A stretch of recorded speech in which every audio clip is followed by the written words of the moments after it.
Welcome back. This is the second video of the ACE class for social psychological perspectives on health. In the first video, I talked about the transactional model of stress. So when people perceive the potential stressor, they go through the two stages of appraisals, primary appraisal and secondary appraisal. So first, they consider whether this is a threat to me or not. And then if they think that this is a threat to me, then they will think that if they can cope with the threat. And if they think they can cope with the threat, then they would experience only low stress. But if they think that they cannot cope with the threat, then they would experience high stress. And then in the secondary appraisal, maybe there are different ways to cope with the threat. For example, in the example of exam, they may cope with the threat by preparing for an exam.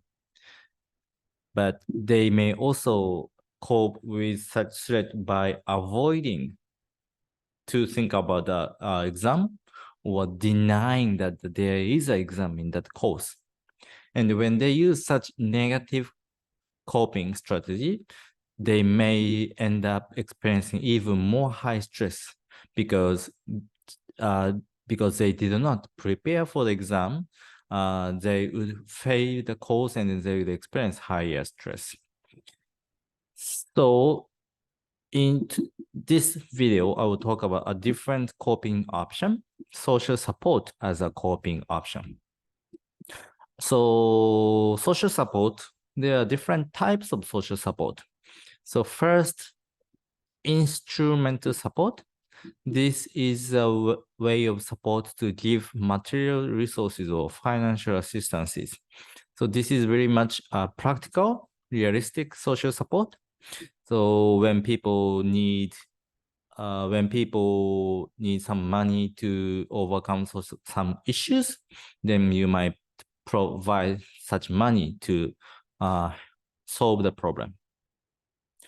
So this is an instrumental support. And another type of social support is emotional support. Unlike instrumental support, emotional support is to provide support by affirming a person's sense of self-worth. So when people need some money to solve the problem, instead of giving money, you may encourage them that they can prepare money, or even if you cannot prepare money, you will be okay. It's not very instrumental anyway, but it kind of helps people to feel less stress. Okay, another type of social support is companionship. And maybe they do not really talk about the issue that people have at hand, but just staying aside with that person sometimes help people help them to feel better. So I think this is a kind of social support. So the companionship. And the last one is informational support. So this one is to provide practical information about the nature of their problems and ways to address them. So when people need some money to solve the problem, instead of providing money, or instead of affirming their sense of self-worth, you might give information about how to get money or where they could borrow some money. So this is informational support. And these ways of defining social support is not actually very common. So this, I looked for more common typology of social support on internet, and then I found this source from University of Pennsylvania. So social support can be divided into 4, just like the textbook does, but they define, their typology of social support is emotional, instrumental, informational, and appraisal. So first, emotional support is pretty much similar to what the textbook calls as emotional or companionship. So the definition of emotional support is expression of empathy, love, trust, and caring. Well, this isn't really the definition, but what it is like. Okay, and so the so in this typology, they use the example that a person who in need has a cancer, and then how people may give social support to the individual who has a cancer. So in the case of emotional support, close friends and family members provide hope and a listening ear. So when an individual has a cancer, they tend to be very pessimistic. So people around him or her may just listen to what they are really preoccupied, or what kind of anxiety he or she has. So this is a emotional support. And the second one is instrumental. So this is pretty much similar to the one described in the textbook. Instrumental support provides tangible aid and service. So in the case of example, an individual who has a breast cancer, her husband decides to work from home 2 days per week to babysit the children while she attends her chemotherapy. So because in this case, so the example describes a woman with breast cancer. So she needs to attend chemotherapy. So she has to leave home for several days per week. So to help her, to give her instrumental support, her husband work from home to babysit the children. By the way, babysitting while working from home is very difficult. And then some people thought that this could be possible while the pandemic was much more serious, the COVID-19. But I have experienced working from home while babysitting, and then this was hell. So anyway, but it still helps someone who are in need, right? But maybe it would be even more helpful if her husband can get some money or get some governmental support to give a babysit to their children. But anyway, so this is instrument support. And the third one is information support. So this is again very much similar to what the textbook describes. So information support provides advice, suggestions, and information. And then the example is like doctors provide facts about breast cancer and guidance during the treatment process. Her mother offers advice about her own chemotherapy treatment 3 years prior.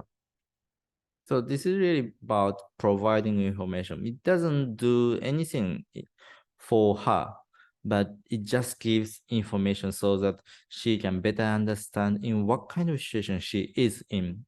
And then the stories of others' experience also helps what kind of situation she will go through.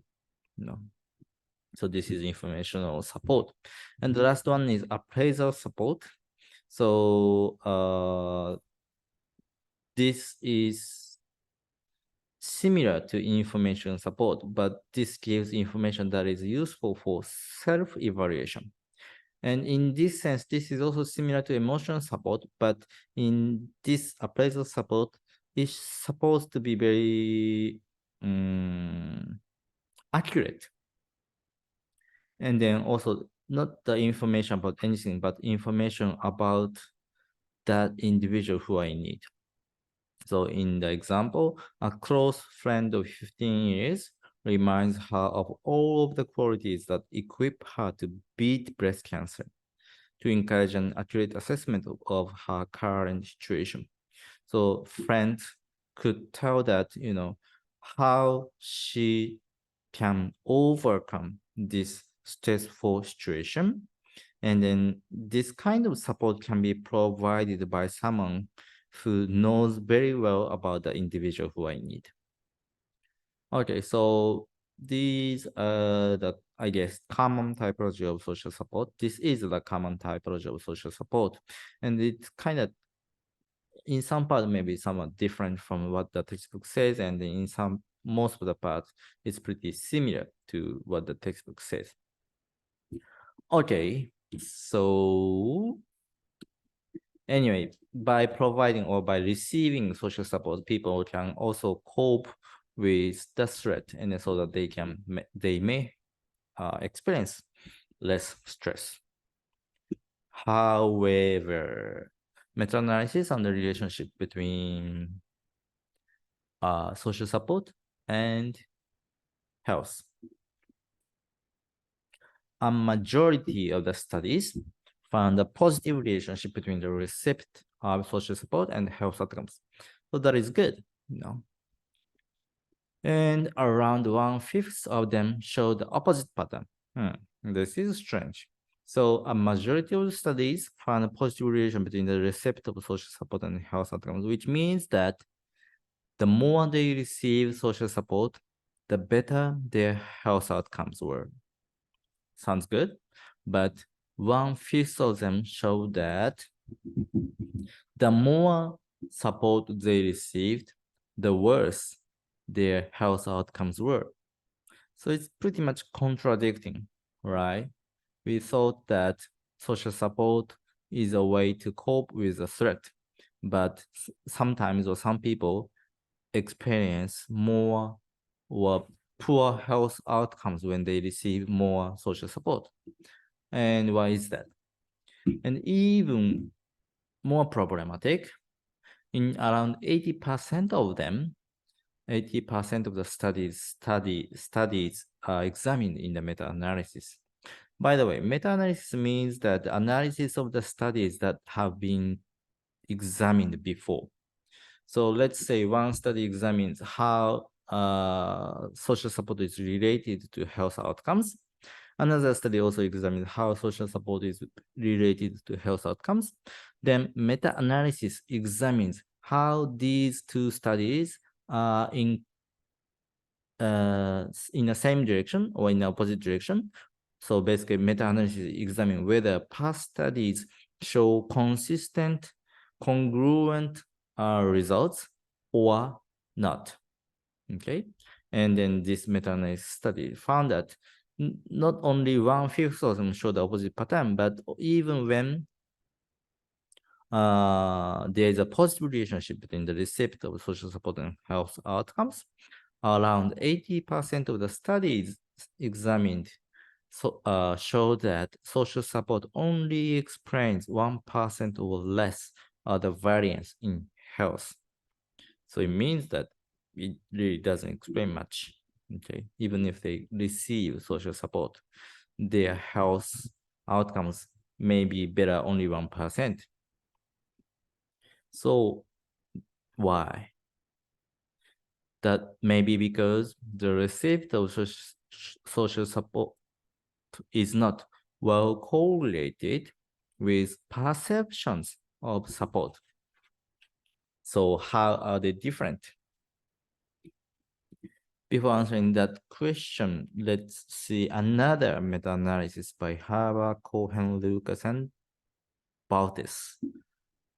So this meta-analysis was conducted in 1991, and another meta-analysis was conducted in 2007. So it's been like 16 years from the first meta-analysis.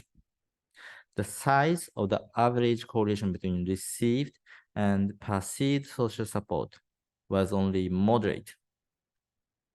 So in the correlation so there was only like 0.35 R value. Okay, the R indicates the strength of correlation. And this means that the amount of social support a person receives only 12% of the variation in how much social support they actually experience receiving. So you may not understand the statistics very well, but the baseline of these arguments is that while people receive social support, even if they say that they receive social support, it doesn't it's not necessary it does not necessarily mean that they say they experience social support. And why this is the case, that is because not all support are welcomed or received positively. So for example, some people say that, yeah, I receive a lot of social support from my colleagues, but those social supports are not very useful. They just say, oh, you are okay, you should be fine, you don't need to worry, but they just say it. They don't actually help me. So from the eyes of colleagues, they think that they provide emotional support, and then uh, the individual who actually received such social support think that, yeah, the individual that he or she received social support, but just because he or she does not feel that it was helpful, then he or she doesn't experience that they are supported. Okay.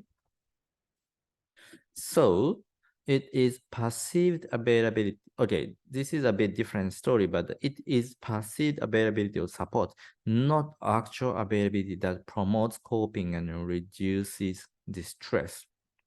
So even when there are some people who are willing to give support, if the individual doesn't perceive that their willingness, even if the individual does not perceive their willingness, then they cannot cope with the threat, and then it would result in a higher stress. And then not just the availability, but even if people around, people surrounding the individual who are in need are actually giving social support, the person who are in need may think that, okay, there is no one who give me support, even if this person is receiving social support. If person does not feel that he or she is supported, then he or she may think that, okay, there is no one who will support me. So it's not the actual availability of support, but perceived availability of support that promotes coping and reduces distress. So people need someone to rely on or lean on when they need. And then they don't really need to be actually supported. They really need that they have someone to ask for help when they are in need. This helps people to cope with the stress. And even when there's a threat, the degrees of distress they experience would be smaller. So again, subjective experience rather than objective status matters to health outcomes.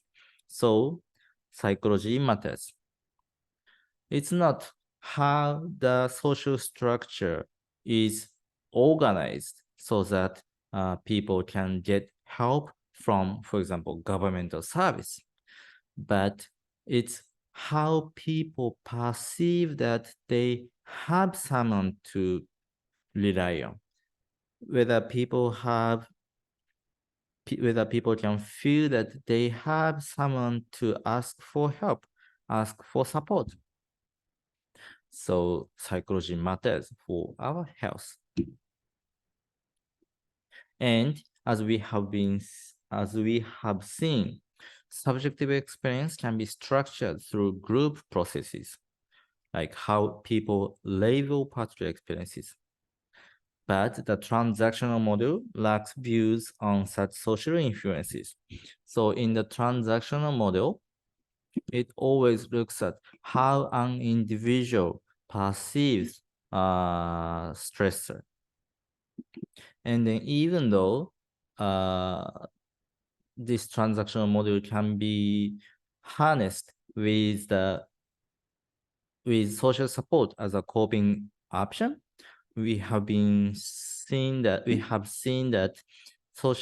received social support doesn't really explain how much how their health outcomes would be. So it is really important to integrate how group processes influence our primary and secondary appraisals. So speaking of how group processes change our views of social support, you might want to remember the examples of Liverpool supporter or like Manchester United fans. So Manchester United fans are more willing to help Manchester United fans, but when Liverpool supporters are in need, Manchester United fans are not willing to help them. And this is because when people categorize others as whether in group or out groups, their likelihood of helping them are very much different. So people are more willing to help in group members, but they are less willing to help out group members. And so how people label particular experience really change how we may behave and how we may understand others' behaviors. Okay, so in order to explain how people actually understand a threat or situation, we need to incorporate how social identity affects our subjective experiences. Okay? So the social identity approach to stress. Social identity is a determinant of primary stress appraisal.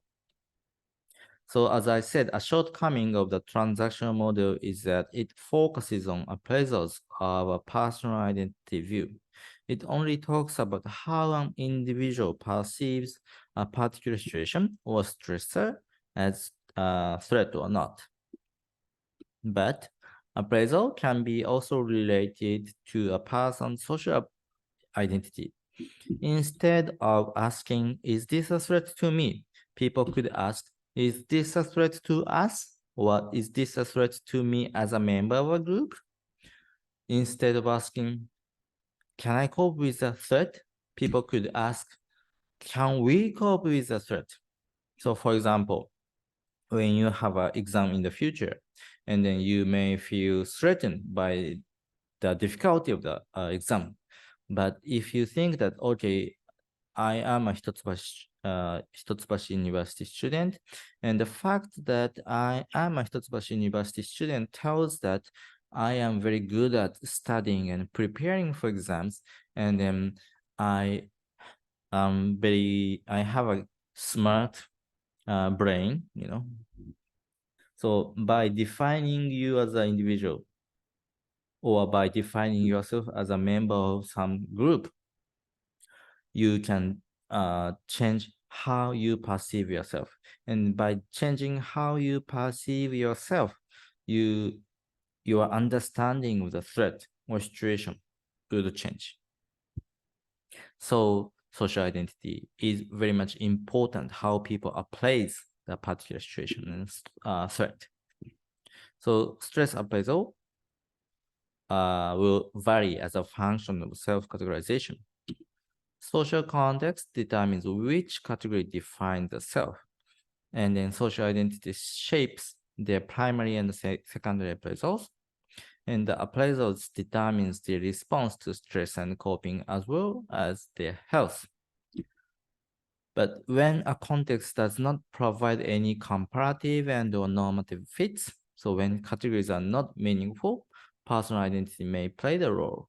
So when a context does not provide any comparative and or normative fits, transactional model may explain very well how people understand and cope with a threat.